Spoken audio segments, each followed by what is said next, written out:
All right, y'all. So now let's get into some homosexual news.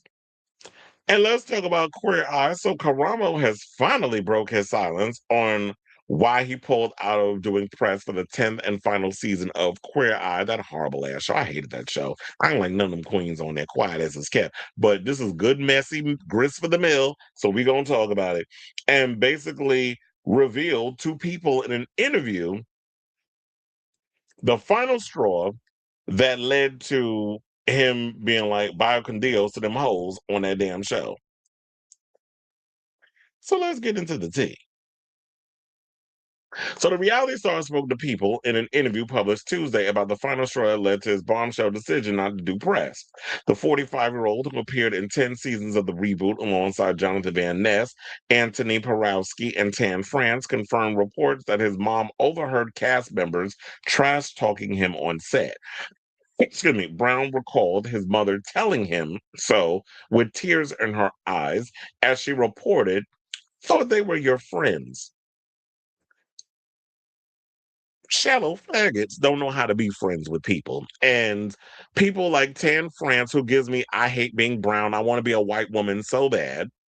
Anthony Porowski, who's cute but has no personality, who's literally dead behind the eyes. And you got that overcompensating gay Jesus. I mean, what do you expect?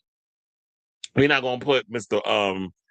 What Jeremiah up in there because he's new. He's new to the mix. He just happy to have a job. So we're not gonna put him up in the situation.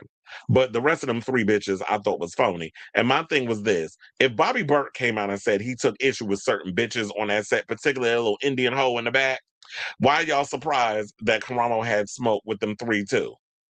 Y'all shouldn't be surprised over it. So so the outlet confirmed that Van Ness, France, and Porowski were among those allegedly gossiping about their co-star.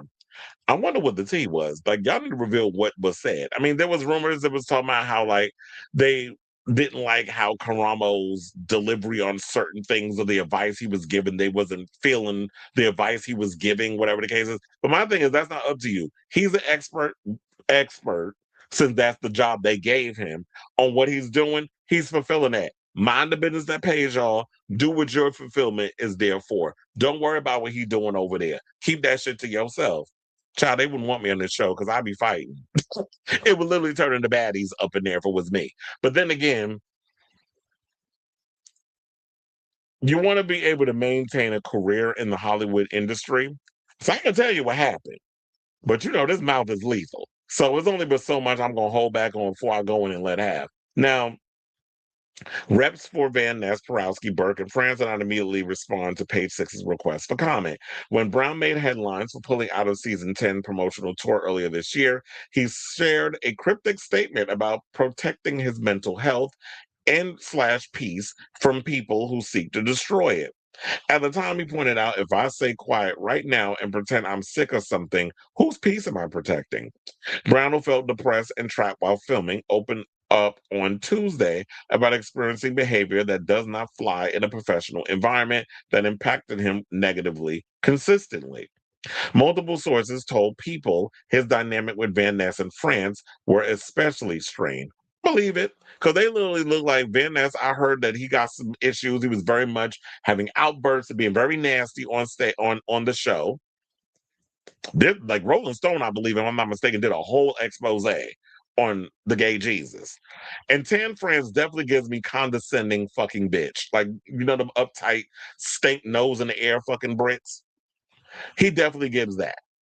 Like one of those bitches you want to slap the shit out of because you being too cute and too slick with your fucking mouth. And you about to try me to the point where I'm about to knock this hoe in the next week. So security, get him out my face. Like he definitely gives me that energy about him. Very fake, very phony, very condescending. Hence why that fashion show he had on Netflix only lasted 2 damn seasons. And I think that second season they were just doing that as a favor because the show wasn't that good. So they said Jonathan was someone whose frustrations were often expressed openly. Others were more likely to create tension behind the scenes. Brown, however, gushed over Van Ness's recent growth, saying, "The work I have seen Jonathan pouring into himself is commendable and inspiring. I respect him for how he's currently moving through life." Because I think that expose that Rolling Stone did on him caused him to kind of look at himself in the mirror and, you know, as Michael Jackson said, be the man in the mirror and look at yourself and make a change. So I think then at that point, he decided to look at himself and be like, there's some things I didn't change about myself. I wasn't aware that I was this much of a nuisance, that I was running around like the damn Tasmanian devil in a they them dress. And now I need to pipe down a little bit. So Brown also claimed that cracks started to form when he was accused of sexual harassment by an anonymous third party, which broke his fun and flirty relationship with his co stars and divided the group. Just now hearing about this. There was a sexual harassment thing going on with Karamo, maybe because I don't care about these hoes and not even paying attention that deep into their whole situation.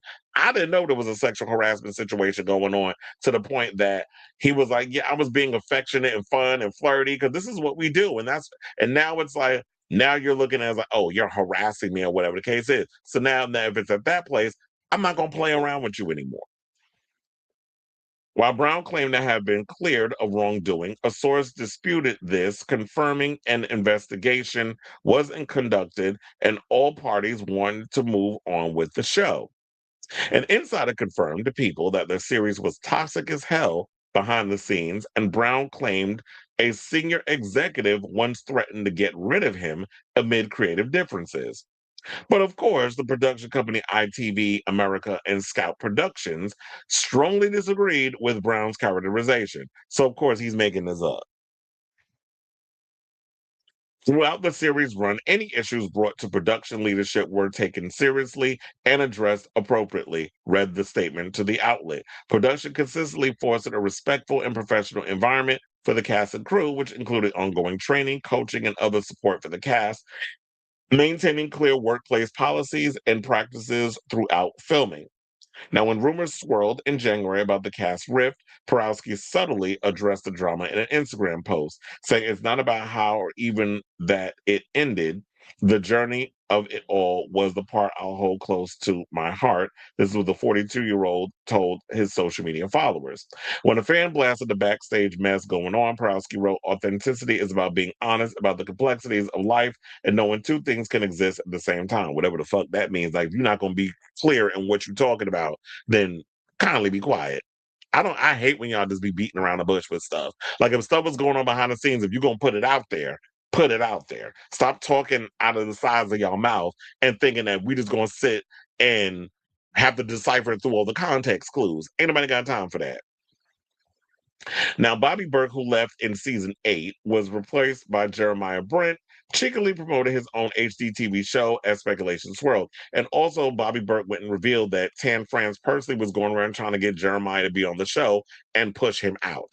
So when they were mentioning the fact that there was some people who chose to do messiness behind the scenes, that definitely feels like that's what Tan France is good for. And my thing is, I don't know how you give. I don't like being a brown person because that's what the energy that Tan France gives me. You don't like being a person of color. You want to be a white woman so bad. And how's your name Tan? And you don't even. It seems like you don't like who you are when you look in the mirror. Like, he definitely gives me that. I was a white woman. Now, the 44-year-old junk or jackpot star notably confirmed in 2024 that he had feuded with France, but denied for the most part that butting heads with the fashion designer had anything to do with him leaving. Really? That has everything to do with you leaving. Come on now. Now, queer eye feuds aside, Brown revealed elsewhere in Tuesday's cover story that he relapsed in 2018 and struggled with his sobriety for years, saying he's now sober. Said, I've not had a single drink, a cocktail, nothing. So, congratulations to you. I'm glad that you've had your little epiphany, you worked things out. And I'm glad you finally revealed that, yeah, there was a lot of the rumors that was going around that your other co stars were being messy and was saying some shady shit about you behind the scenes. Like, it's been going on since the very beginning, since season 1. There was a lot of microaggressions, a lot of little shady side comments going on, and it took your mother hearing it for you to even get to the point of like, yeah, there's a problem here, and why are you sitting here putting up with this bullshit for a check? Them motherfuckers should have been checked from the beginning. It's like, oh no, you're not gonna sit up here with this micro. I don't give a fuck. I'll fight all three of you. Don't play in my face with all of that. But then, of course, you got to worry about, well, I'm going along to get along. I got to play the game. I'm getting a check. There's not many opportunities for queer people in this space, particularly queer people of color. Well, outlook. With all this being said, Carson Kressley would never. Jay Rodriguez would never. Cheyenne Douglas would never. Tom Felicia would never.